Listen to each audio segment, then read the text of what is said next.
Buddy, Good seeing you. All right, let's do this. All right. Okay. This is pretty exciting. You're the first one. Oh. You're one first. I'm honored and nervous. Thank you. So, all right.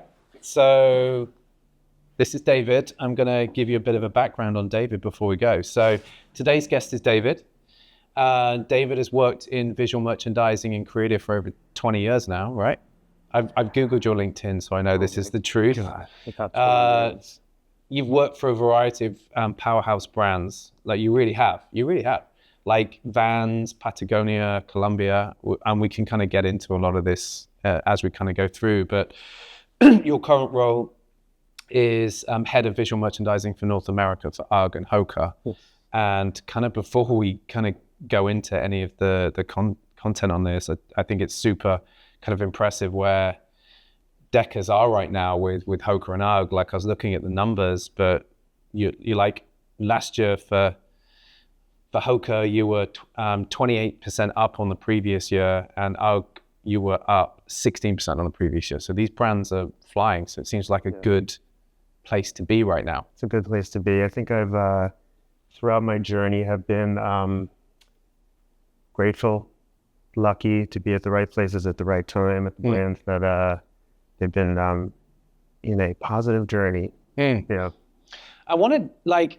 I didn't want this to be in any way stuffy or anything like that. And you were kind enough to agree to kind of doing this. And the whole point of this podcast was really to get to understand like the stories behind the storytellers. So I kind of want to go into some of the detail now on kind of the moments and the stories that have kind of made you the leader and that you are within this field. So I kind of want to start by focusing on the early years and your influences. So the first question I have for you, David, is what was 10-year-old David like? Like, what was he like? Describe to me 10-year-old David. 10-year-old David, he was shy and reserved. He played sports. Traditional bat and ball sports, baseball, basketball, bowling. Maybe that's not traditional, but and at 10 years old is when I started skateboarding. I got my first skateboard. My brother and we had a neighbor that had one of those just Veriflex and plastic banana board boards, and we would go around the block and like do the crab back and forth, and we got super psyched on it and begged my parents to take us to a BMX, a bike shop, which is where you bought your skateboards. And we got pre-made completes. I got a Rob Roscott. My brother got a Santa Cruz Slasher. Some of those graphics are tattooed on my legs now. I kind of say like skateboarding really kind of like changed my life. So I continued playing sports, but really loved skateboarding.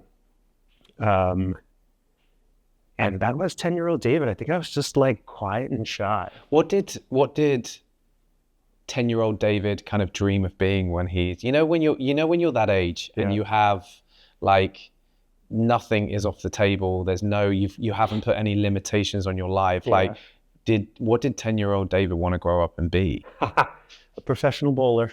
Yeah, really? Out of all the sports, that was the sport that you.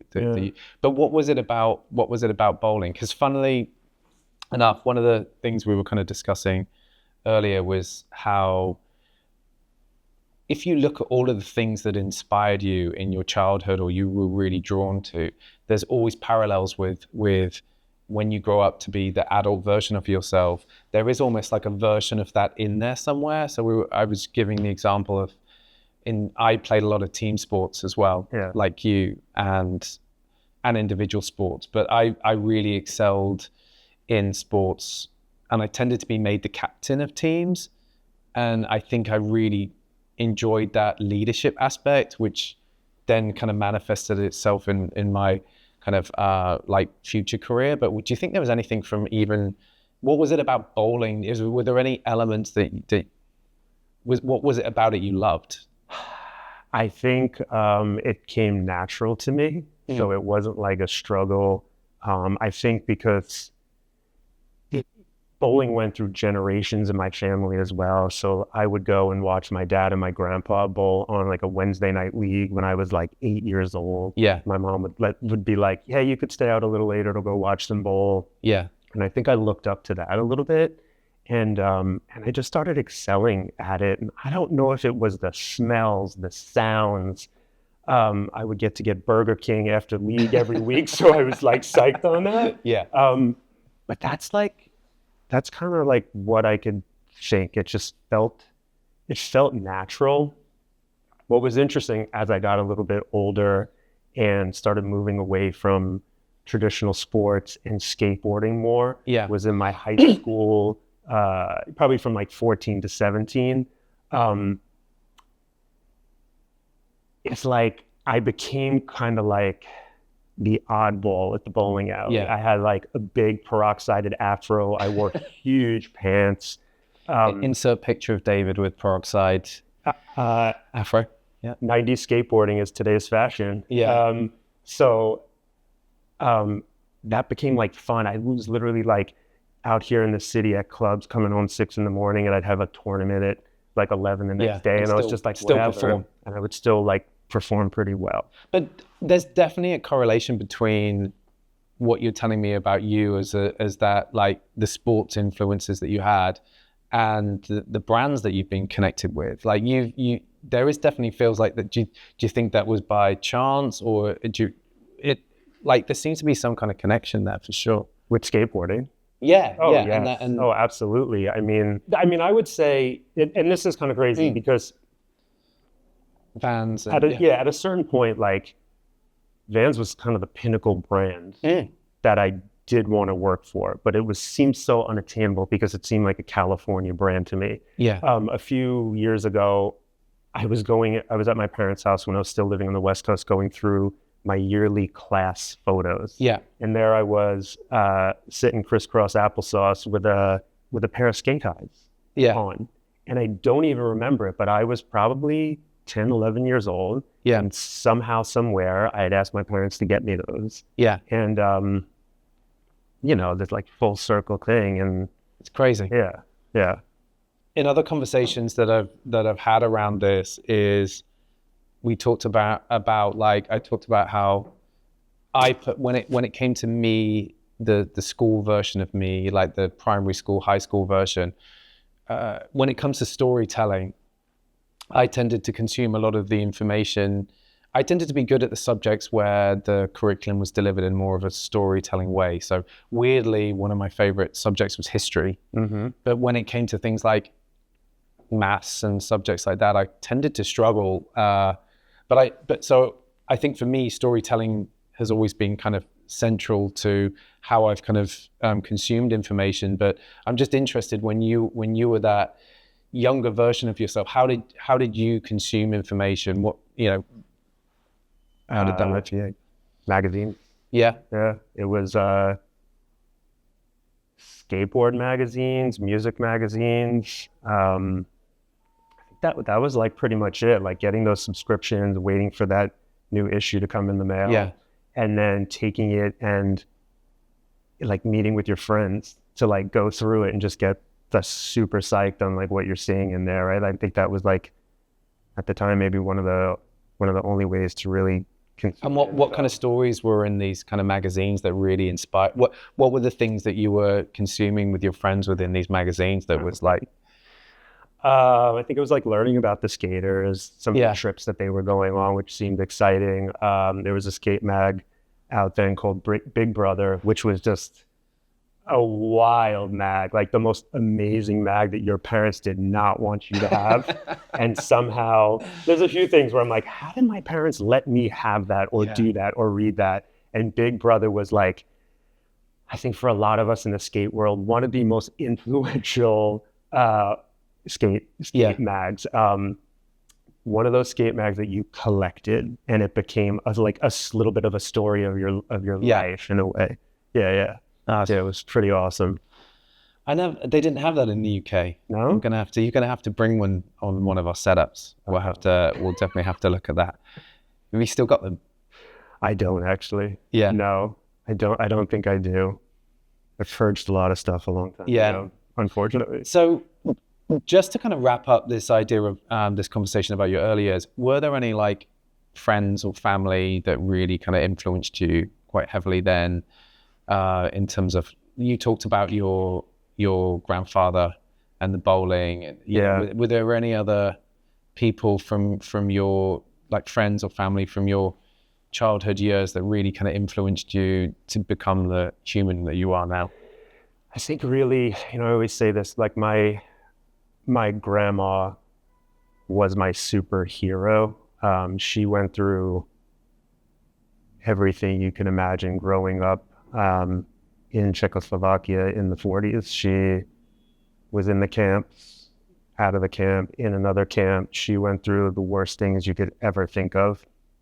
Somehow got out of the camps and made it to America and started a family, and was the most positive, optimistic human I've ever known. Yeah. This little Czechoslovakian woman who spoke 7 languages and would say beautiful and would call everything by the brand name because that's what she thought it was actually called. And she was always like, do what you love and do what you want to do. And when you do that, like, good things will happen. And she just like was the best. You've always struck me as a very like positive person, spiritual person, energetic person. Does that come from, is it your gran? I don't know, maybe my upbringing a little bit, like, no, I don't know. I think just going through life, like, I think just growing up in and around New York City and just all the vibrancy and the culture, the community, the melting pot, like, just forced you to be around so many like insane things that created like wild lifelong memories throughout. And it just like, I think some of that helped, and I mean, I don't know. I have, things go like this. Yeah. But I think also just being around good people, working with good people, having good friends, like, just keeps you up. Yeah. So the next chapter is really talking about like the first turning point in your career or your life. Something that kind of marked the beginning of your professional journey. So there was David, the bowler, the skater. Like, how did you get your first break within like creative visual merchandising? Like, what was the one moment that comes to mind? Okay, so I think when I was in my like late teens, I had a girlfriend who loved fashion. Yeah. She loved like rave and skate fashion, and I started getting super interested in it as well. Like, her putting her outfits together, her going shopping, all this stuff. Yeah. And then I really started just really enjoying fashion and how it makes you feel and how you look and how you can make things look different just based off of your personality. So when I graduated high school, I went to school for fashion buying and merchandising. And that's when I really started just learning about textiles and import exporting and buying and all that stuff. And I did an internship at it was an electronic music record label and clothing store called Caffeine Records. Yeah. They were pretty big in the rave scene. And weirdly enough, their headquarters were like 2 minutes from where I grew up. So I did an internship there as like a sales associate, a little bit of a buyer. I think I was like 17 years old. And I was working retail. I was working at a skate shop on Long Island called Special Sauce, a pretty well-known shop in that area. And I just really started enjoying and seeing how fashion changes, seeing how you can bring in product and get customers psyched on that, and help them learn about new things out there. And I worked in the city a bit, helped open some stores. the big break, I think, came. It was 2000. I think it was 2000, and I had gone to a trade show that was called ASR, which was an action sports trade show, and it used to be in Atlantic City, like the East Coast one was in Atlantic City, and I was sitting. It was so crazy. I was like sitting at I think it was the Stussy booth at the time. Yeah. And a few of us were sitting there, and this guy comes over, and he's like, "Hey." He's like, "I'm looking for somebody, who could do some sales stuff. Do you know anybody?" And my buddy just points to me and he's like, "Hey, what's up?" And I met him and he's like, "Where are you at?" I need somebody on the West Coast. And I was like, "I'm actually moving to California in 2 months." No way. And he's like, "This is amazing. I won't put an ad out in the paper. Call me when you get out to California." Yeah. And I got out to California. What role was this? What kind of role? Just a sales role? It was for sales. Yeah. It was for a sales role for the US. So I get out there. I wind up not getting that role, but I get hired for kind of like a visual merchandising associate sales rep role. And it was for a brand called Fresh Jive, which was a pretty well-known skate, surf. They were also in the music industry and the rave industry as well. Very well-known brand. There's some crazy stories working there, but I started doing that, and I was working on trade show booths with them, like printing out the huge hang signs, doing window displays, and all the skate shops out in California. And now as like a New York skater in the early 2000s, living in California, that was kind of like the dream for me. It was like the Mecca. So that was kind of like the foray. That kind of progressed into me becoming the team manager for Fresh Jive and marketing, promotions, and advertising. So I was just kind of running the gamut with like all of marketing and events and so it all came from a chance meeting in a trade show. It came from right place, right time. It was pretty wild.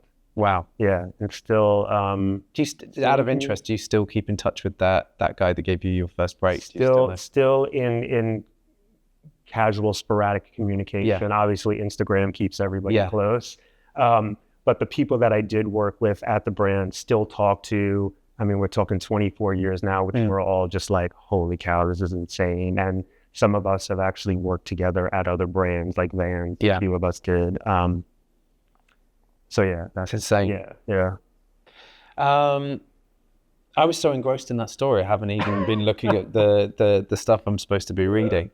This was something that I wanted to touch on. There's this quote from Gary Vaynerchuk, who talks about individuals getting their energy from two places. One is either deep insecurity turned into fuel, or the second one is deep confidence turned into fuel. Like what was your fuel? Wow, that's a deep one. Probably deep insecurity. Yeah, I think that would be mine. I think so. I think Where did your what were your insecurities at that point? I think, do I know what I'm doing? Everyone else seems like they know more or they're better than I am, like things like that, and I just kind of like tried to just do my thing, be kind to people, just be a good person, put out good work and have fun while I was doing it.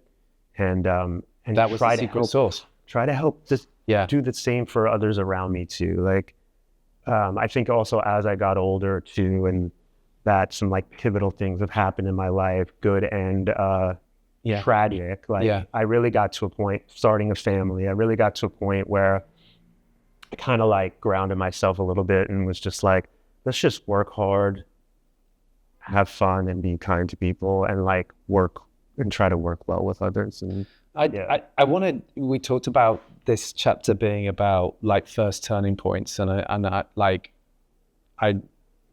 think the detail you've gone into with your career, with your work career, is great. But like, you knowing me and knowing that I'm going to be a father in like a few months' time, like I'm interested to also kind of dig into the turning point of having having a son, like you having your son, like how did that change things when you had your son? I thought you were going to ask me, how did that happen? I reckon I can probably figure that out. What was the turning point there? You know, so many things happened the year my son was born, or the year that we found out he was coming into the world. It was my wife and I both having new jobs. Like my wife and I both worked at Vans. Yeah. That's where we met. In 2015, she was there for 11 years. I was there for 8 years. So we were there for a very long time. And she got recruited by Patagonia. So that meant us moving. And really, that was the first time when it was like, this isn't about us anymore. This is about little man. And so she was expecting? She was expecting. At the 12-week mark that we found out everything was good, she accepted the job at Patagonia. And why we did, obviously, company ethos, but what Patagonia has is an on-site childcare. Yeah. So when we went up to visit the campus and look at that, we were like, this is insane. Like, our son could grow up with us where we work, and we can like all go to the same place. But you had no job at this point. I hadn't had a job at Patagonia yet. No. Yeah. So that was like the first step of like, we're gonna make the move. We're gonna change our life. So you put your son first you put someone other than yourself first for the first time. Yep. And you put your wife's career first. My wife's career first as well. So you were third at that point. I was third. So then how did that situation pan out? It was I'd say at the time the best decision ever. We moved up to Ventura, California. My wife started working at Patagonia when she was 7 months pregnant, which is pretty insane. Yeah. Right. Went out on leave when she came back. Our son started going to the childcare. I actually got a job at Decker's. Yeah. And had a short stay there because for our life, the commute just was terrible for me to drive from Ventura up to Goleta. And then I wound up actually getting a job at Patagonia. So now our whole little family was kind of, we were just living in this little Ventura bubble, and it was beautiful for the time. And the upbringing that our son got was like incredible. How did your son coming into your life kind of change your perspective on work, on life? And I'm really just trying to get information. No, totally. No, it's crazy. I need help. No, I mean, honestly, you're right. I put myself third. I put myself third. I mean, my wife has an amazing career as a marketing executive in leadership. And at a time I loved being at home with my son. Like I was like, I'll do this. I think then it gets to a point where you're like, I want to be back with like a work community. I want to be putting out good work, and it's all about patience. It's really, it's just like reprioritizing things, doing, and this is different for everybody, doing what's best for your family, for your new child, and then I think for yourself. And that changes through the different stages that your child goes through. As they get older, they start needing you a little bit less, or wanting to be around you a little bit less. Yes. But yeah, that was it. I mean, it was a crazy ego check, honestly. And since that time, we've made a few moves. Like even living in Portland for a little bit again, another opportunity. That's funny. My wife got, because the next thing is this is the bit that I'm super interested in as well. Like,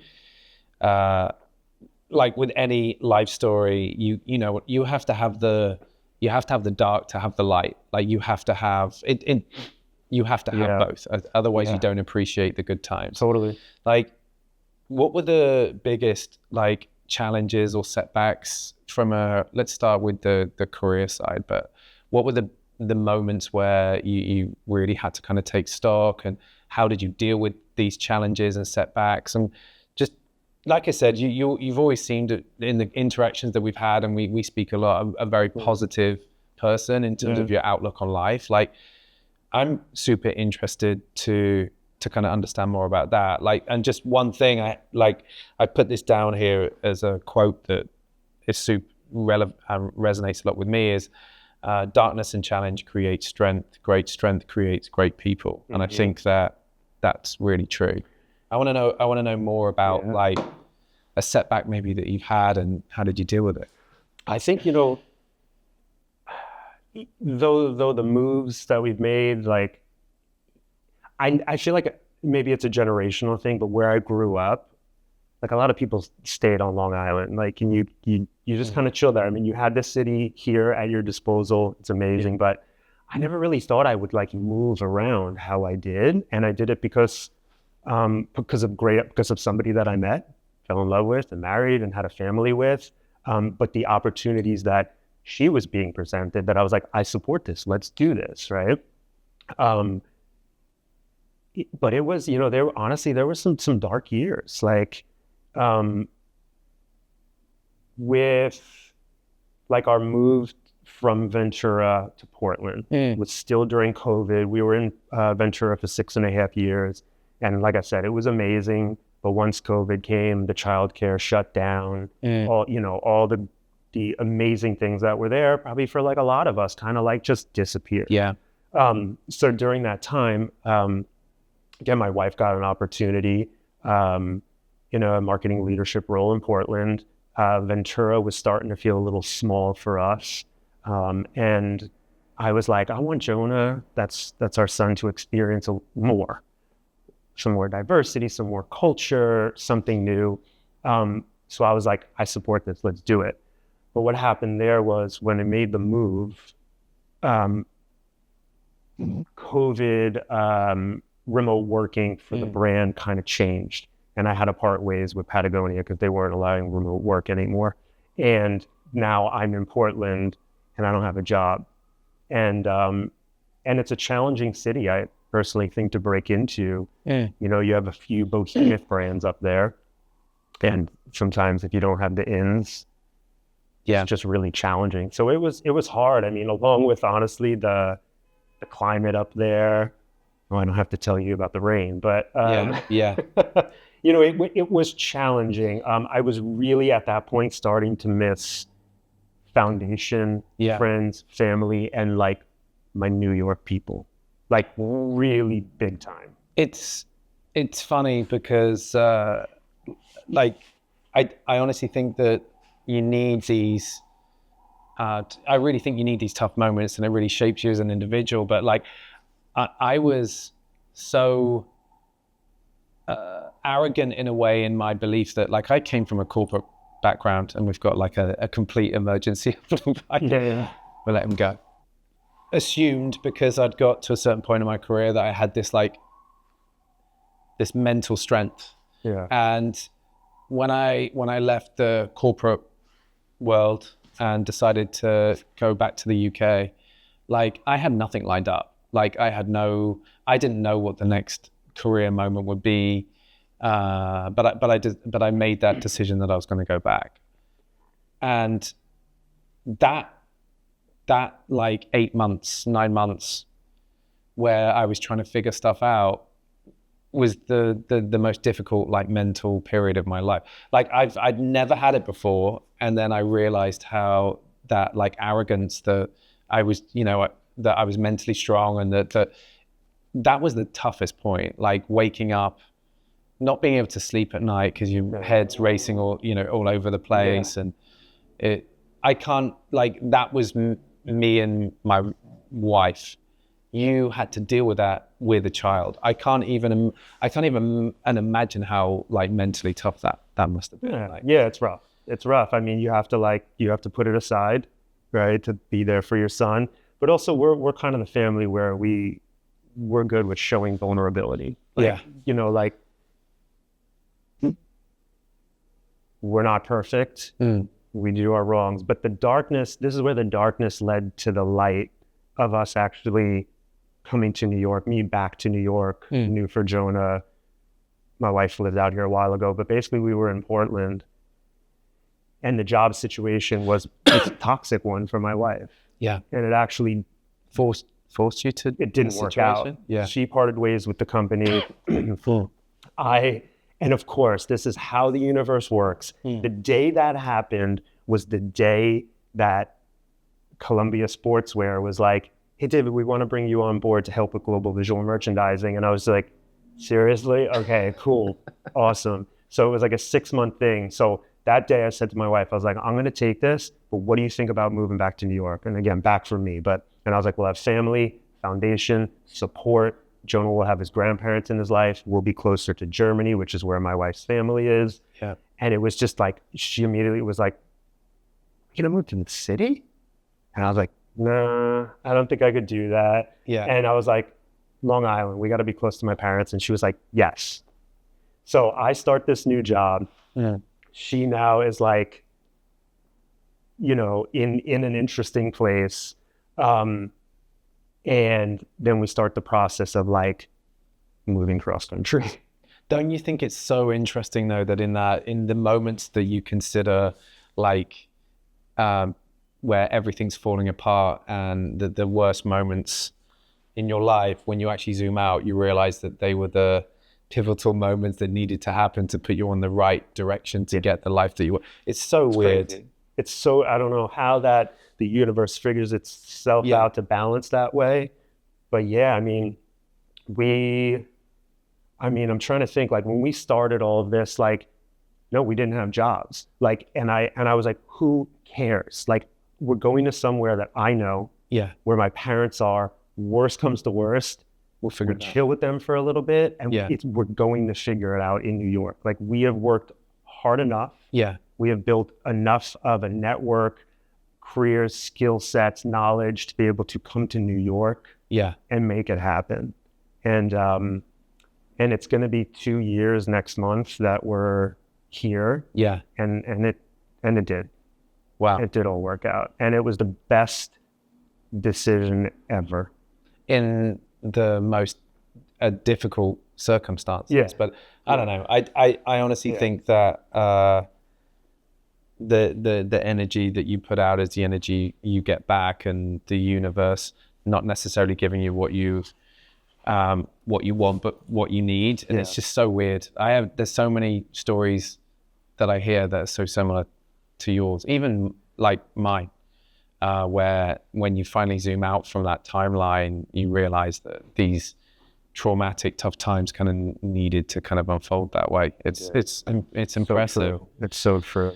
Okay, going back to my list of questions. I was going to ask you about your support systems and stuff, but you've kind of covered that with your family and stuff. Yeah. Like, so out of all of these tough moments that you've kind of been through, what would be, if you could take one piece of advice or like one piece of wisdom from everything that's kind of happened in these challenging times, and you could share that, what would it be? I would say, like, take chances. Like, if something doesn't feel right, or if something's not going right for you, and again, that's subjective, to everybody's level of what that is, like, take a chance and find something that's going to make you happy. If it's something completely different, figure out how to do it. If it's not, and you're just like unhappy with where you are in, let's just say, in a work setting, like, try not to complain about it. Try to like make a change. I think, like, I've been surrounded by so many people where, you might start off at the same point in your career as them, and you might get to that point, but what they don't see is you've kind of done this and then got to that, and then there's a certain amount of, like, people just think you get from from here to here, but they don't see the steps that go in between. And it's also interesting too, because I think, at a certain point I was just like, I'm going to be an accountant and I'm going to work in finance. And, I'll tell you a quick story, because even my parents are like, what are you going to do in retail? Yeah, like, same. What do you, right? My dad was a veterinary surgeon, so he wanted me to be a vet. Okay. And he just didn't understand what visual merchandising was. And the other thing that really used to frustrate me is my friends were very like, I came from like a provincial town, like not like a major city. Yeah. And when people were like, oh, you dress the windows, I literally wanted to punch someone in the face. It was like, that was how they kind of define, oh, you just dress the windows. Yeah. Like, no, that's not what I do. No, I know. It's so interesting. Tell me the story. Okay, so back at Fresh Jive, when I became team manager for the skate team, and it was super cool too, because they were also pretty big in like the music industry as well. So the first crazy story was like when I looked at the skate team roster, and it was like Daniel Castillo, Mike York, John Cardiel, Gino Iannucci, et cetera, et cetera. And I was like, oh my God, I have to call these dudes. These guys are like idols to me. And Gino Iannucci is actually from Long Island. Yeah. So him and I have never met, but we crossed paths, some mutual friends. And then the first time I called him and started talking to him about this skate park, Northport, he was like, holy shit, I think I might know, all this stuff. And then this dude, John Cardiel, who was an absolute legend in skating, call him for the first time, and he's just like the nicest dude in the world. And then this dude, Mike York, who everyone thinks I look like Mike York, and we meet up. I never met him before. Yeah. I go up to SF, go to a Thrasher party. He is about 50 feet away, no shit, looks at me and goes, and I'm like, yeah, and he runs up to me and we hug. And I was like, oh my God, did that just happen? And then I was like, hey, I have a story to tell you. Like, when I'm at home on the East Coast, people think I'm you. And he goes, cool, you're the East Coast Mike York. Claim it. And I was just like, oh my God. But Fresh Jive used to flow clothes to the Black Eyed Peas. Yeah.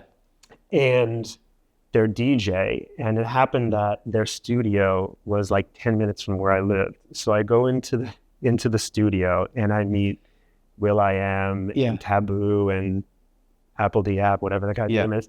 And there's a sound in the other room, and I'm like, what's going on over there? And they're like, oh, that's Justin Timberlake. He's laying down some stuff. There's a big bodyguard outside. No shit, a year later, the Where Is the Love comes out on the radio. That was Justin Timberlake at the studio that day recording that song. So there was just like all these crazy things, and I'm like a 21-year-old kid just who's taking just like, these stories this is insane. Yeah, taking these things, and there was like tons of other ones, but it was really an amazing time of getting thrown in the lion's den and having to figure it out. But the funny story back with like trying to figure out your path and whatever, I remember, like I was saying, like maybe I'm going to be an accountant. Maybe I'm going to work in finance. I like numbers, good with math. I remember this is like in the like, what am I going to do with my life? I put on a suit. Yeah. I get on the train. I go to a temp agency and try to find a finance job. Yeah. I go back on the train and I was literally like, fuck this. I can't do this.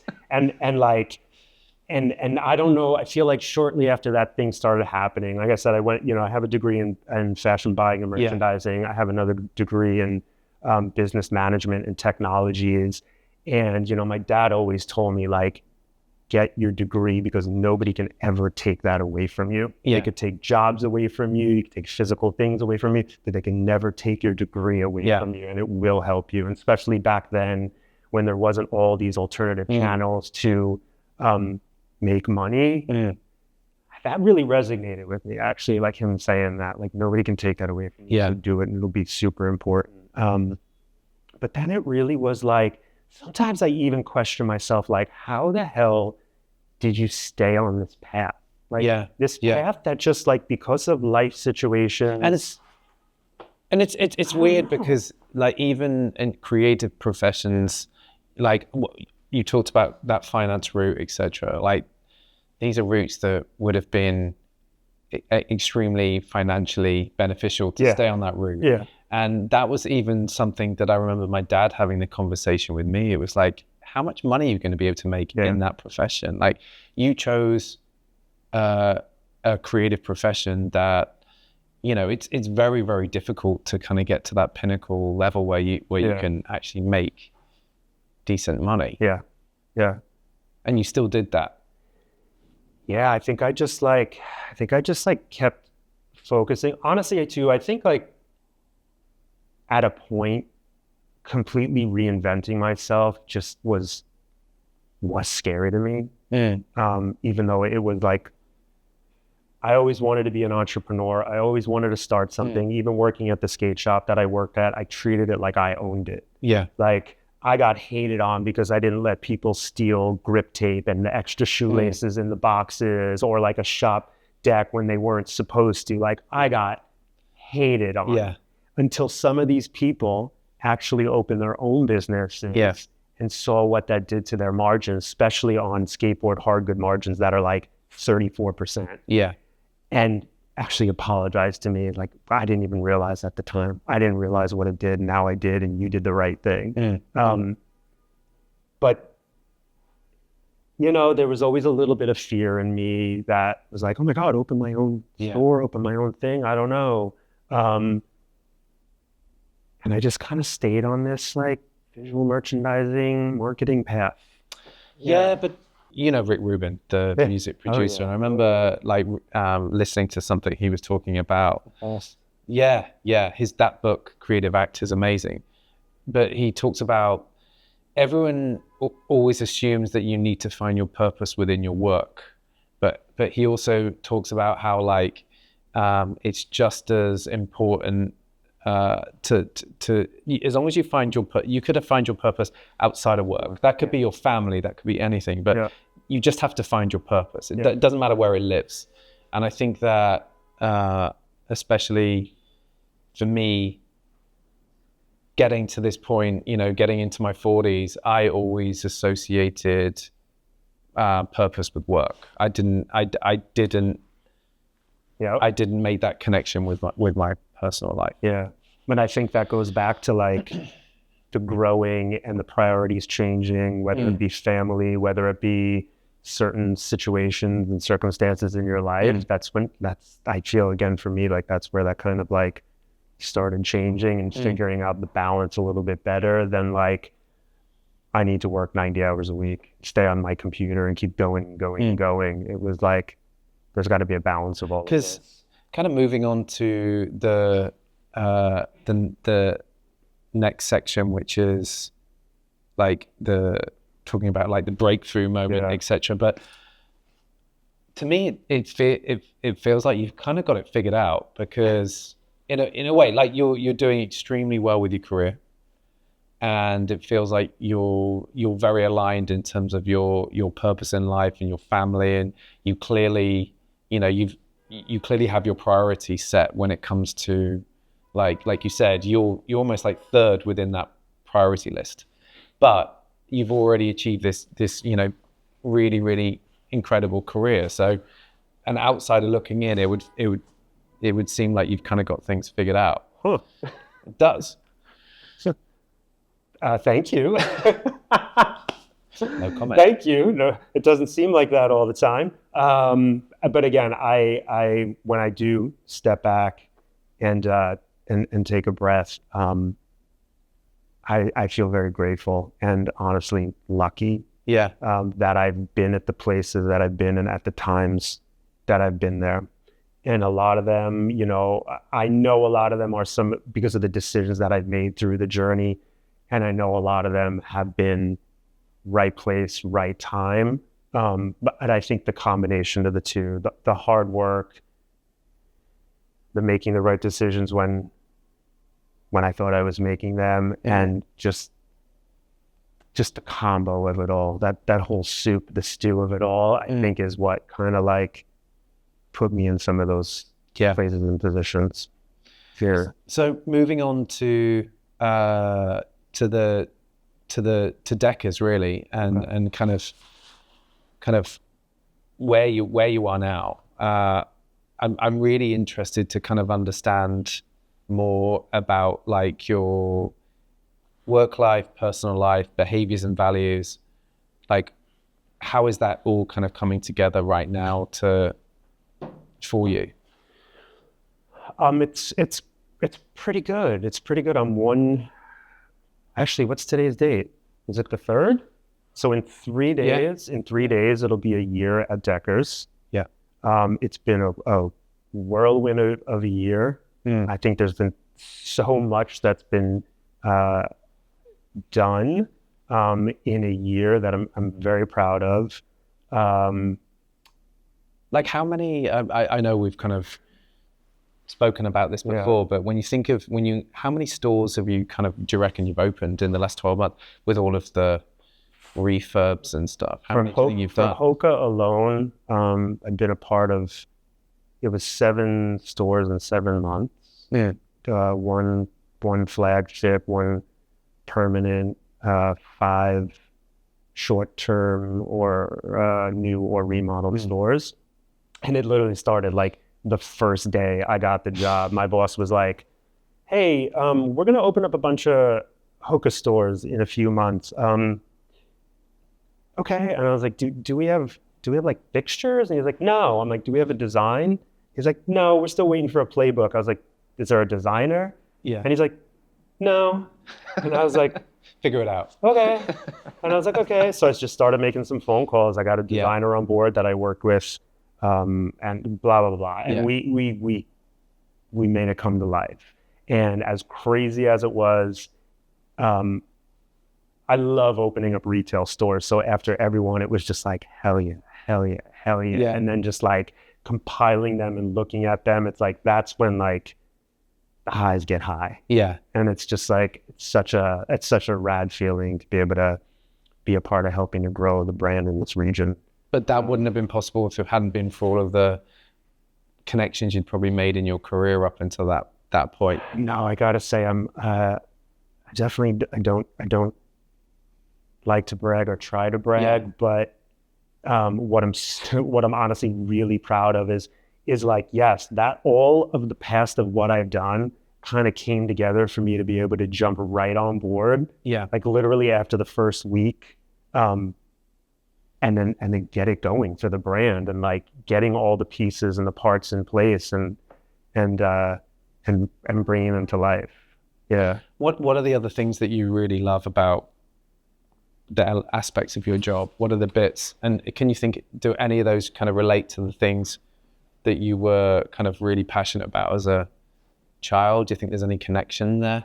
I think like on the HOKA side of things, I love learning about product. Yeah. So, I'm a casual runner. Yeah. I might run about, let's see, 8 miles a week. But I love learning about product and technology. It's super fun to me, to be a little bit of like a technical geek and be like, oh, that's why that's built like that and does that and all that stuff. Geeking out over carbon plates. Yeah. So that's fun. I have an amazing team. Yeah. I think which every day keeps me humble, happy, and going. And I make sure we always try to have fun with what we're doing. When times get crazy, especially in this time of year, especially for UGG. HOKA's on fire, like we were saying before. Things are doing really well, but this time of year is crazy. It's insane. It's crazy, and just making sure like we're having fun while we're doing it. Yeah, it's so important to me. Really, that element of connection. Yeah, as an organization, I think Deckers is wonderful. They definitely, promote a good quality of work-life balance, promote being kind to one another, kind of like a no assholes policy. That's been great to be, feel supported by an organization. I think it's really, really important for me at this point in my life. For any point in the life, yeah. Last one. Yeah. I should have really given you some warning around this, but like if there's any advice that you could kind of give to your younger self, or any reassurances or anything, like what is there something that is there a quote or something, or that you've really taken away that really, or a feeling or something that kind of sums up your journey up until this point, or something that kind of tells your story? I say this to my son. I say, try things. I say, try. And it doesn't mean to try everything. Yeah. But we were actually just talking the other day, and he's really excelling at soccer. And at his age, he's on a travel league. He has moved up quite a few levels in the last year, and he got offered to be practicing with like the top tier team this winter. There was like 2 or 3 kids on his team that got this offer, and he didn't want to do it. I don't know if it was a little bit of fear. I don't know if the coach is just like really tough. But what I said to him, I was like, buddy, what happens when like mama and I like push you to like try it and do it? And he's like, I wind up liking it. And I was like, yeah. I was like, so just try to think of that next time when maybe you're a little nervous or you're like a little scared. Like, just try it. Just try it, because the worst thing that can happen is maybe you don't like it, or maybe you're not perfect and great at it, but if you like it, you can learn more about it and get better, or you just don't do it. Yeah. But I was like, but try it. Don't worry about what other people think or say. We're all human, and we all have our insecurities, and we're all going through the same shit. Like, really, and I should eat my own words. And do you honestly think, and that's something that you live by as well? I try to. And honestly, like, even when I'm like, having to like present or give a presentation, like, I'm not a fan of it. Like, I get like super nervous. But before, like, I try to just be like, there's probably like 1% of people that actually like public speaking in front of like a massive group of people. Like, it may come across to a larger percentage that they look comfortable, but there's probably 1% that really like are like, yeah, this gets me going, And I try to just tell myself, like, we're all on these calls, we're all grinding, we're all trying as hard as we can, and like, when it's their turn to present, they're probably like super nervous, and everybody's preparation is different. And I just try to like be like, dude, just be you. Do it the way that makes you feel comfortable, because that's the way you're going to put out the best material, if you will. Yeah. Well, I wanted you to be the first guest. You and I connected, like 12 months ago now, when you started? Yeah. Because it must have been around, I think I started doing some work for, it was HOKA when I started connecting with you, wasn't it? So it was around February, I think. Yeah, it might have been a little before that, because I think you were still, when I chatted with you first, you were still doing other stuff. Yeah, I got such a great feeling from like the first conversations that we had, and I don't know if I've got PTSD from working in retail for like 40 years. You probably do as well. But like, I have this thing where I just want to be connected with like good humans and good people. And whenever I'm in an environment where maybe that isn't the case, I'm not in a good place. And I just always had an amazing feeling from you. Thank you. And I really appreciate you being honest and speaking very openly about these things. And I'm going to be getting a lot of advice from you about being a father and stuff. But like I think you're an incredible human. I really do. And I genuinely mean that. And I really appreciate you doing this. Thank you. On a Sunday. Honored. No, I'm honored and I'm grateful, and I appreciate it as well. I'm humbled by it. I'm glad I could tell a little bit of my story and have this buddy. Conversation. Cheers, man. Thanks, bud. Done. We're done.